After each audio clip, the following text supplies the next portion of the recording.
Quiere evitarse las presentaciones porque no tiene objeto de ser amable con la gente que está condenada, pensó Jenny. Si presentamos síntomas en las próximas horas, si resulta ser alguna enfermedad mental y nos volvemos locos e intentamos saltar los laboratorios móviles, será más fácil para él ordenar que disparen contra nosotros si no nos conoce apenas. Basta, se dijo a sí misma furiosa. Después miró a Liza y pensó, Dios santo, hermanita, si yo estoy así de alterada, ¿en qué estado debes de estar tú? Y sin embargo has mostrado el mismo tesón y el mismo coraje que cualquiera. ¡Qué magnífica hermana tengo! Antes de que se lo enseñemos, dijo Bryce a Copperfield, tenemos que hablarle de la cosa que vimos anoche y de lo que sucedió con... No, replicó Copperfield, en tono impaciente. Quiero ir paso a paso, viendo las cosas en el mismo orden que ustedes las descubrieron. Tenemos mucho tiempo para que me digan lo que sucedió anoche. Pongámonos en marcha. Verá, general, para nosotros empieza a ser evidente que no puede ser una enfermedad lo que ha barrido este pueblo, protestó Bryce. Mi gente ha acudido aquí para investigar posibles relaciones con un episodio de guerra biológica, y eso es lo primero que haremos, replicó Copperfield. Después podemos investigar otras posibilidades. Es el POE, comisario. Bryce envió a sus hombres de vuelta al Hilltop Inn, ordenando a Tal y a Frank que se quedaran con él.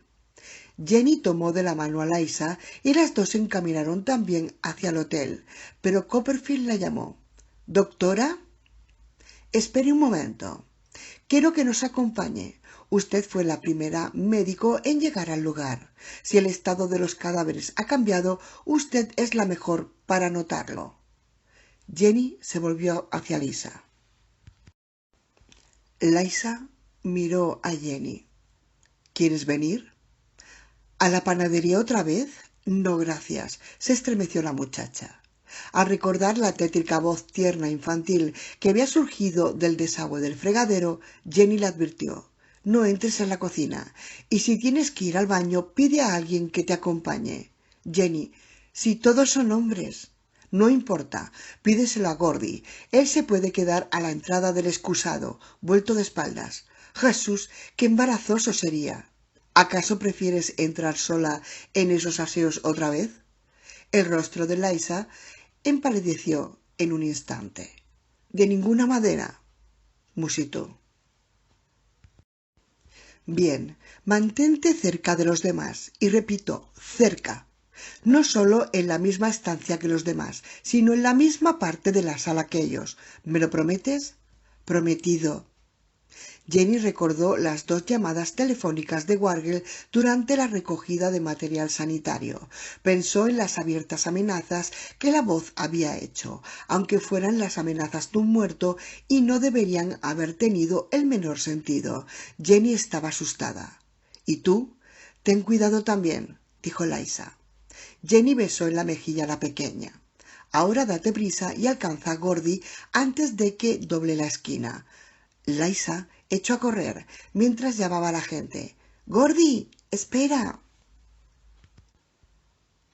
El joven y corpulento policía se detuvo en la esquina de la calle y volvió la cabeza. Mientras veía correr a Liza por la acera del empedrado, Jenny notó el corazón latiéndole aceleradamente. «¿Y si cuando regrese ha desaparecido?», se preguntó. «¿Y si no vuelvo a verla con vida?». Capítulo 24. Terror frío. La panadería de los Lieberman. Bryce, Tal, Frank y Jenny entraron en el obrador. El general Copperfield y los 9 científicos del equipo les siguieron inmediatamente, mientras 4 soldados con sus ametralladoras preparadas cubrían la retaguardia. La estancia quedaba abarrotada y Bryce se sintió incómodo. ¿Y si eran atacados mientras estaban todos allí apretujados? ¿Y si tenían que salir a toda prisa?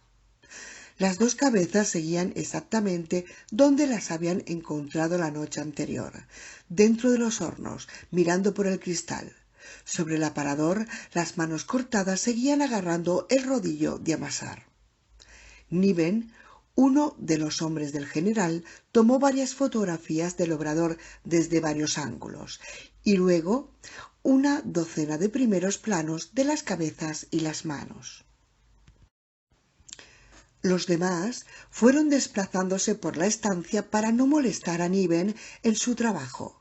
Antes de que el forense se pusiera a trabajar, era preciso fotografiar todos los detalles. En realidad, el procedimiento no era muy diferente del utilizado por la policía al llegar a la escena de un crimen. Al moverse, las ropas de los científicos con aspecto de astronautas crujían con un ruido a caucho. Sus pesadas botas chirriaban sonoramente sobre las baldosas del suelo. ¿Todavía cree que esto tiene el aspecto de un simple incidente de guerra biológica?, preguntó Bryce a Copperfield. Puede ser. ¿De veras? Phil, tú eres el especialista en gas nervioso del grupo, dijo el general. ¿Estás pensando lo mismo que yo? La respuesta a estas palabras la proporcionó el hombre cuyo casco llevaba grabado el nombre de Hawke. Es muy pronto para decir algo con seguridad, pero parece que podríamos estar enfrentándonos a una toxina neuroléptica. Y hay algunos detalles en todo esto, especialmente esa violencia extrema y psicópata, que me llevan a pensar si no estaremos ante un caso de T-139. Sin duda, es una posibilidad a tener en cuenta, asintió Copperfield. Es lo mismo que he pensado al entrar. Niven continuó haciendo fotografías y Bryce preguntó: ¿Qué es eso del T-139? Uno de los principales gases nerviosos del arsenal ruso, respondió el general. La denominación completa es Timoshenko 139 y lleva el nombre de Ilya Timoshenko, el científico que lo desarrolló. Todo un honor, comentó Tal sarcástico. La mayoría de los gases nerviosos causan la muerte en un plazo de entre 30 segundos y 5 minutos después de entrar en contacto con la piel, explicó Hawke. Sin embargo, el T-139 no es tan misericordioso. ¿Misericordioso?, exclamó Frank Autry asombrado. El T-139 no es un mero gas mortal, continuó Hawke. Si así fuera, podríamos considerarlo casi una bendición.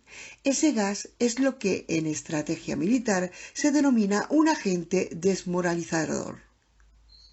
Penetra en la piel, añadió Copperfield, y pasa al torrente sanguíneo en menos de 10 segundos. Luego emigra al cerebro y causa casi instantáneamente un daño irreparable en los tejidos cerebrales. Durante un periodo de 4 o 6 horas, retomó la palabra Hawke, la víctima conserva el pleno movimiento de sus miembros y el 100% de su fuerza normal. Al principio, los daños son únicamente mentales. Demencia paranoide, dijo Copperfield. Confusión mental, miedo, rabia, pérdida de control emocional y un sentimiento muy intenso de que todo el mundo está conspirando contra uno. A esto se suma una irrefrenable tendencia a cometer actos violentos.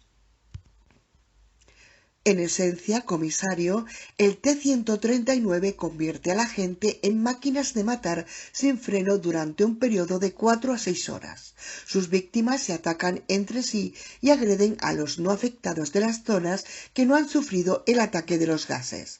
Se puede comprender el efecto tremendamente desmoralizador que un ataque así tendría sobre un enemigo. Sí, tremendo, asintió Bryce. La doctora Page ya hizo referencia a una hipotética enfermedad anoche. Ella hablaba de un posible virus mutante de la rabia que mataría a unas personas, convirtiendo a otras en locos asesinos. El T-139 no es una enfermedad, se apresuró a explicar Hawke. Es un gas nervioso, y si me hicieran tomar una decisión ahora mismo, me inclinaría por la teoría de que, en efecto, fue un ataque con gases nerviosos. Una vez disipado el gas, la amenaza desaparece. Una agresión biológica sería considerablemente más difícil de detener. Si fue el gas, intervino Copperfield, se habrá disipado hace tiempo, pero todavía encontraremos rastros de él por todas partes, residuos por condensación. Podremos identificarlo en un abrir y cerrar de ojos. Se apretaron contra una pared para dejar paso a Niven y su cámara.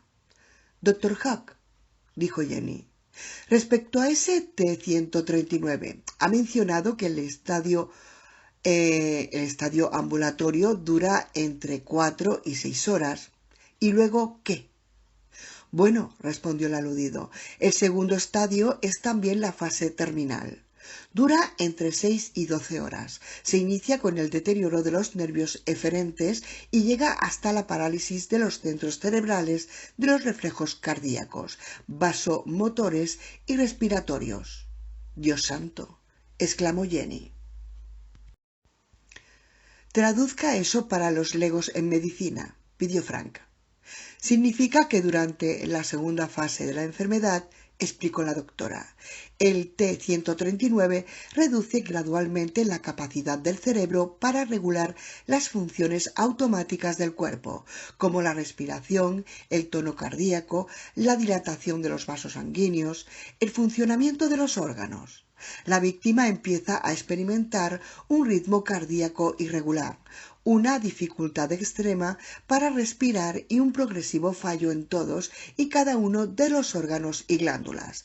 Quizá 12 horas no parezca un plazo gradual, Frank, pero a la víctima le parecería una eternidad. Sufriría vómitos, diarreas, incontinencia urinaria, continuos y violentos espasmos musculares. Y si solo resultan afectados los nervios eferentes, si el resto del sistema nervioso pareciera intacto, padecería un dolor insoportable e imposible de aliviar». «Entre 6 y 12 horas de infierno», confirmó Copperfield. «Hasta que se detiene el corazón», añadió Hawke, «o hasta que la víctima sencillamente deja de respirar y se ahoga». Durante un prolongado instante, mientras Niven tomaba sus últimas fotos, todos permanecieron en silencio. Por fin, Jenny comentó: «Sigo sin creer que todo este asunto esté causado por un gas nervioso, ni siquiera por ese T-139, que quizá podría explicar estas decapitaciones. En primer lugar, ninguna de las víctimas que encontramos mostraba la menor señal de vómitos o incontinencia».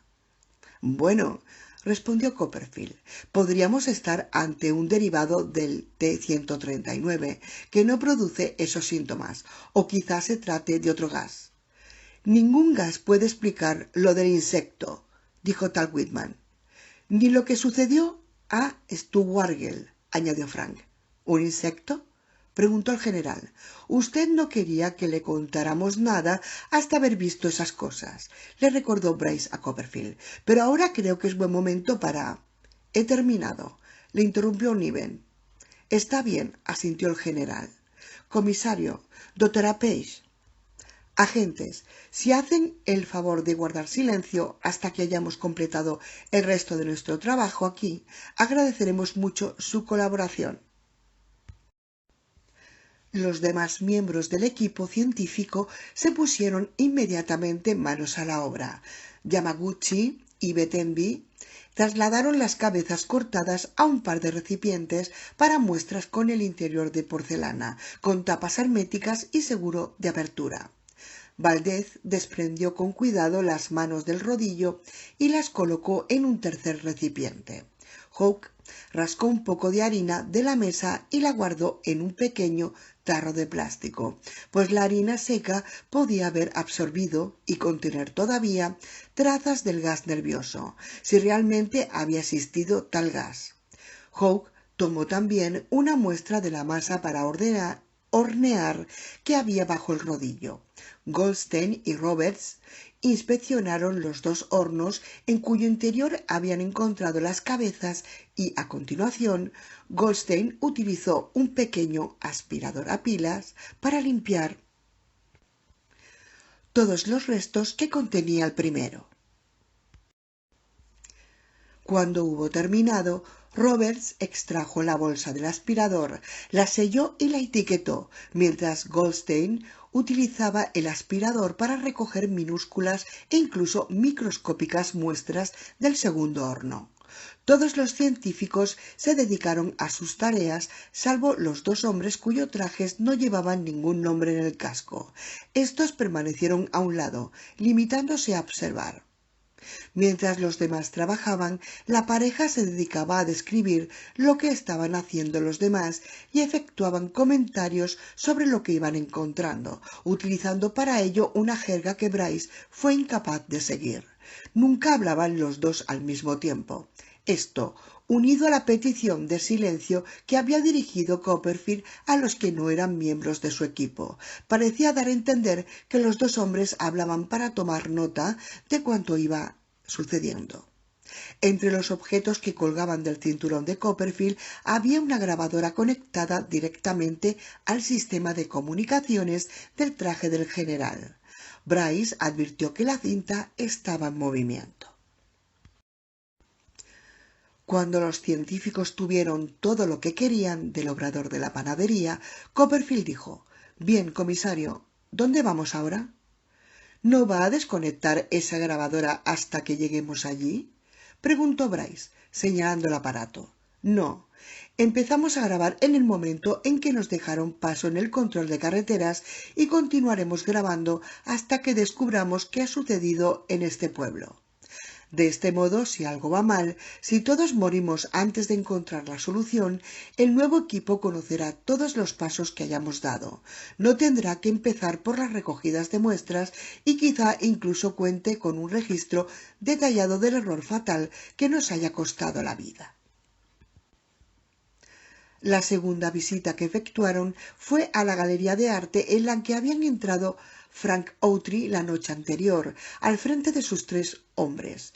Este abrió de nuevo la marcha por la sala de exposiciones hasta la trastienda y escalera arriba hasta las habitaciones del primer piso. A Frank le pareció que había algo casi cómico en la escena. Todos aquellos hombres del espacio subiendo trabajosamente la estrecha escalera con sus rostros teatralmente siniestros tras las escafandras de plexiglas. El sonido de su respiración era amplificado por el reducido espacio del casco y se proyectaba por los altavoces que llevaban en el pecho a un volumen exagerado, produciendo un sonido tétrico.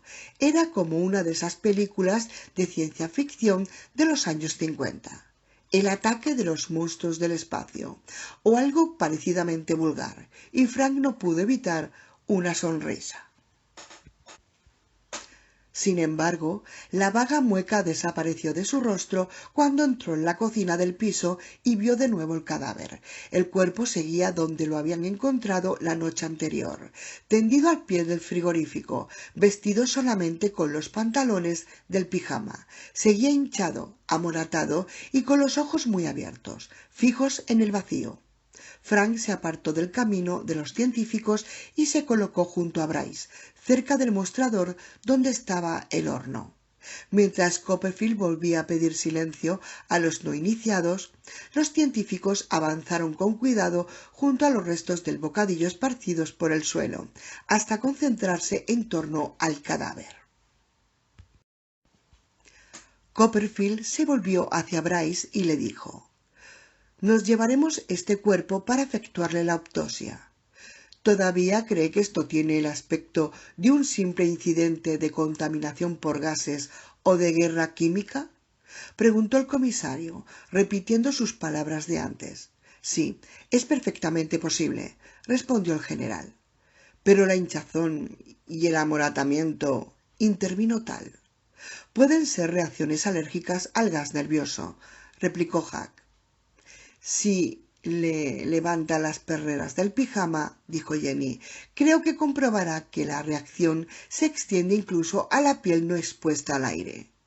«En efecto», asintió Copperfield, «ya lo hemos mirado».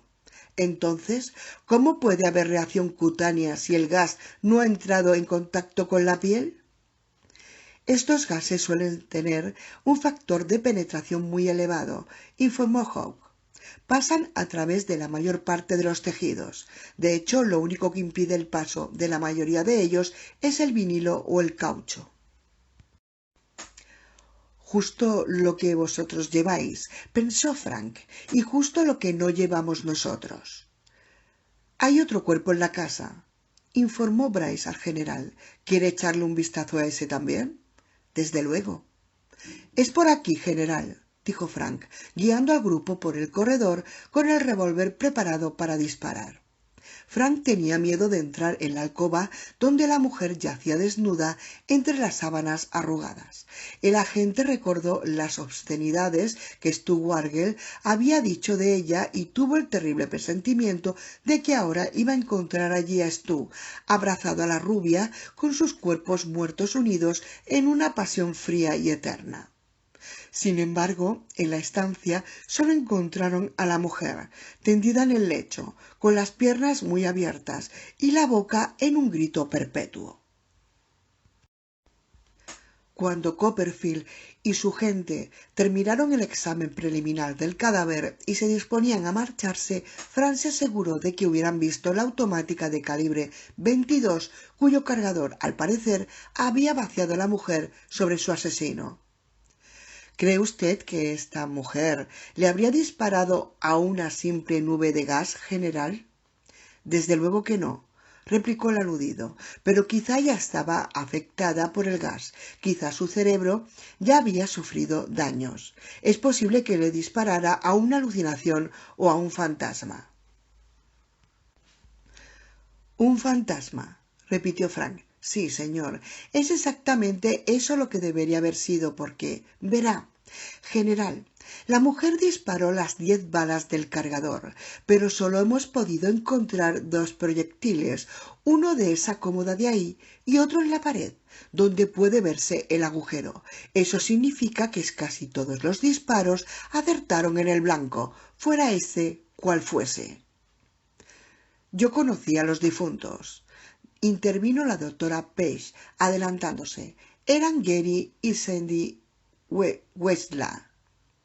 Ella era una tiradora de primera, que siempre acertaba en el blanco.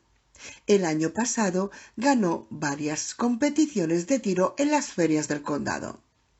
Así pues, esa mujer tenía capacidad para acertar 8 blancos de 10 disparos, continuó Frank, pero ni siquiera 8 impactos detuvieron a lo que se le echó encima. 8 impactos que ni siquiera hicieron sangrar al agresor. Naturalmente, los fantasmas no sangran, pero, mi general, ¿podría acaso un fantasma salir de aquí llevándose con él esas 8 balas? Copperfield le miró y frunció el ceño. Todos los científicos adoptaron su misma expresión. Los soldados no solo fruncieron el ceño, sino que empezaron a mirar a su alrededor con inquietud. Frank advirtió que el estado de los 2 cadáveres, en especial la expresión dantesca de la mujer, había producido un profundo efecto en el general y en su gente. El temor era ahora más patente en sus ojos. Aunque no deseaban admitirlo, habían topado con algo que escapaba a su experiencia. Todavía seguían agarrándose a explicaciones que tenían sentido para ellos, gases nerviosos, virus, venenos, pero empezaban a tener sus dudas. La gente de Copperfield había traído una bolsa de plástico para envolver un cuerpo. Colocaron en ella el cadáver en pijama de la cocina, lo sacaron del edificio y lo dejaron junto a la acera con la intención de recogerlo cuando regresaran a los laboratorios móviles.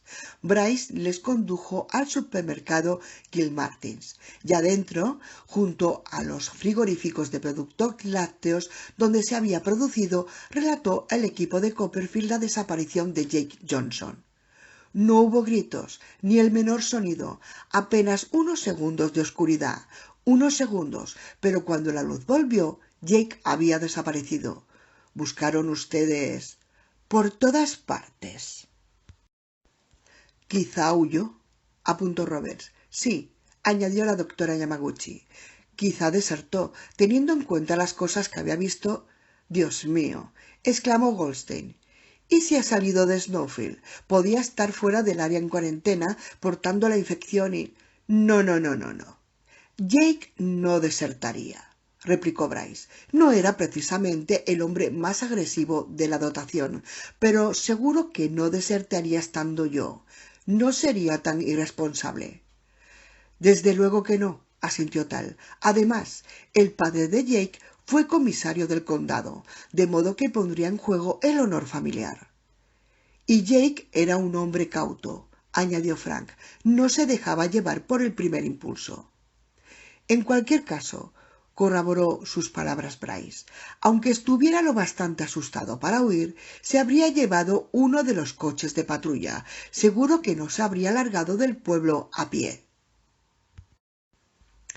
Miren, dijo Copperfield, el hombre se daría cuenta de que no le dejarían pasar el control de carreteras, de modo que evitó los caminos huyendo a pie por el bosque. Jenny movió la cabeza en gesto de negativa. No, general. Ese terreno es realmente difícil. El agente Johnson sabía que, internándose en él, se perdería y moriría. Además, intervino Bryce, ¿desde cuándo un hombre asustado se lanzaría atropelladamente a un bosque desconocido en plena noche? Me parece imposible en general. En cambio, creo que es momento de explicarle lo sucedido con mi otro agente. Apoyado en un frigorífico lleno de quesos y embutidos, Bryce les habló del insecto y del estado horripilante del cadáver. Les contó también el encuentro de Liza con Wargel resucitado y el posterior descubrimiento de que el cuerpo había desaparecido.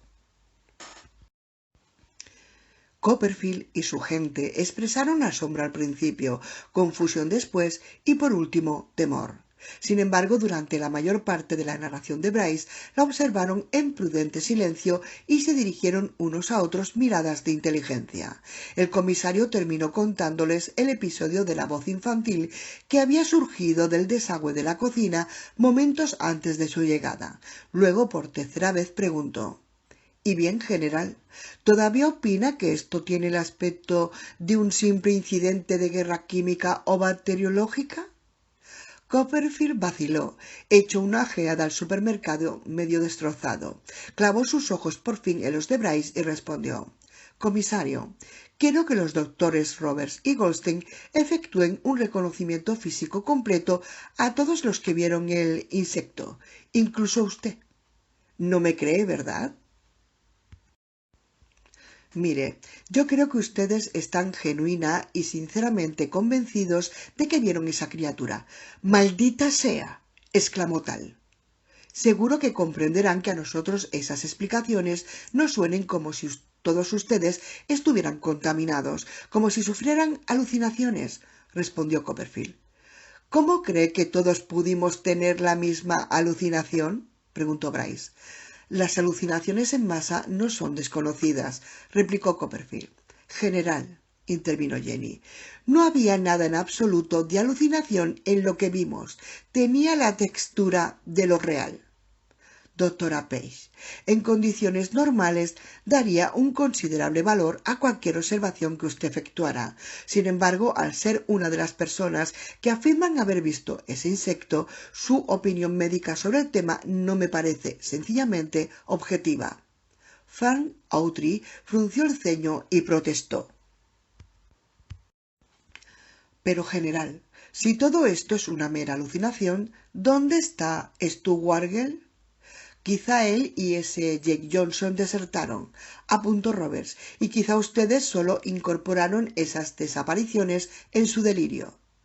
Por experiencia, Bryce sabía que cualquier discusión estaba perdida desde el momento en que uno se dejaba llevar por las emociones. Se obligó a permanecer en una postura relajada, apoyado contra el frigorífico. Sin alzar la voz y en tono calmado, añadió: General, por lo que usted y su gente han dicho, cualquiera llegaría a la conclusión de que el Departamento de Policía del Condado de Santa Mira está compuesto exclusivamente de cobardes, estúpidos y crédulos.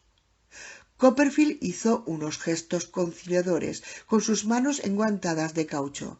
No, no, no.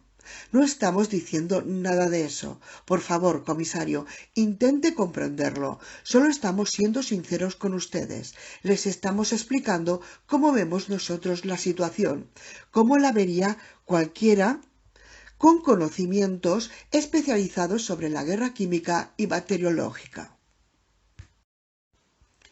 Las alucinaciones son una de las reacciones a esperar en los supervivientes. Son una de las cosas que debemos buscar. Ahora bien, si pudiera usted ofrecernos una explicación lógica para la existencia de ese insecto, de esa mariposa nocturna del tamaño de un águila, en fin, quizá entonces también nosotros nos convenceríamos. Sin embargo, no puede usted explicarlo y ello deja nuestra sugerencia, la de que se trata de una mera alucinación, como única alternativa coherente. Bryce advirtió que los 4 soldados le observaban de manera muy distinta ahora que le juzgaban víctima de los efectos de un gas nervioso. Después de todo, un hombre que sufriera de extrañas alucinaciones era una persona evidentemente inestable, peligrosa, quizá incluso lo bastante violenta para degollar a la gente y meter en sus cabezas en los hornos de una panadería. Los soldados alzaron sus armas apenas unos centímetros, aunque no llegaron a apuntar directamente a Bryce. De todos modos le miraron, a él y también a Jenny, a Tal y a Frank, como un nuevo e inconfundible aire de suspicacia. Antes de que Bryce pudiera responder a Copperfield, le sorprendió un estruendo procedente del fondo del supermercado, más allá de la mesa de trabajo de los carniceros. Dejó de apoyarse en el frigorífico, se volvió hacia el origen de la conmoción y llevó la mano al revólver que guardaba en la funda. Por el rabillo del ojo vio a 2 soldados más pendientes de sus movimientos que del ruido. Cuando posó la mano en el arma, ellos alzaron instantáneamente sus fusiles. El ruido que había atraído su atención era un martilleo, acompañado de una voz. Ambos sonidos procedían del interior de la cámara frigorífica, situada en el otro extremo de la zona destinada a la carnicería, apenas 5 metros de distancia, casi frente al punto donde estaban reunidos Bryce y los demás. La gruesa puerta aislante de la cámara amortiguaba los golpes que descargaba alguien desde el interior, pero aun así les llegaban nítidamente. La voz también sonaba ahogada y las palabras no eran claras, pero Bryce creyó oír que gritaba en petición de auxilio. «Ahí dentro hay alguien encerrado», dijo Copperfield. «Imposible», respondió Bryce y añadió, «no puede estar encerrado porque la puerta se abre por ambos lados». El martilleo y los gritos cesaron de repente. Un golpe seco, un chirrido de metal contra metal. La palanca de la gran puerta de acero inoxidable pulido se movió hacia arriba, abajo, arriba, abajo, arriba.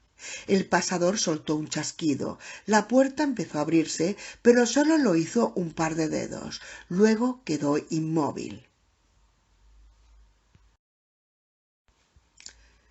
El aire refrigerado del interior de la cámara escapó y se mezcló con la atmósfera más cálida del supermercado. Unos zarcillos de vapor helado ascendieron junto a la rendija de la puerta entreabierta. Aunque la cámara estaba iluminada tras la puerta, Bryce no alcanzó a distinguir nada por la estrecha rendija. Sin embargo, conocía el aspecto del interior de la cámara. Durante la búsqueda de Jake Johnson la noche anterior, Bryce había estado allí husmeando. Era un lugar frío, sin ventanas, claustrofóbico, de unos 4 metros de altura. Tenía otra puerta equipada con 2 cerrojos que podía abrirse al callejón para una fácil recepción de las piezas del matadero. El suelo era de cemento pintado.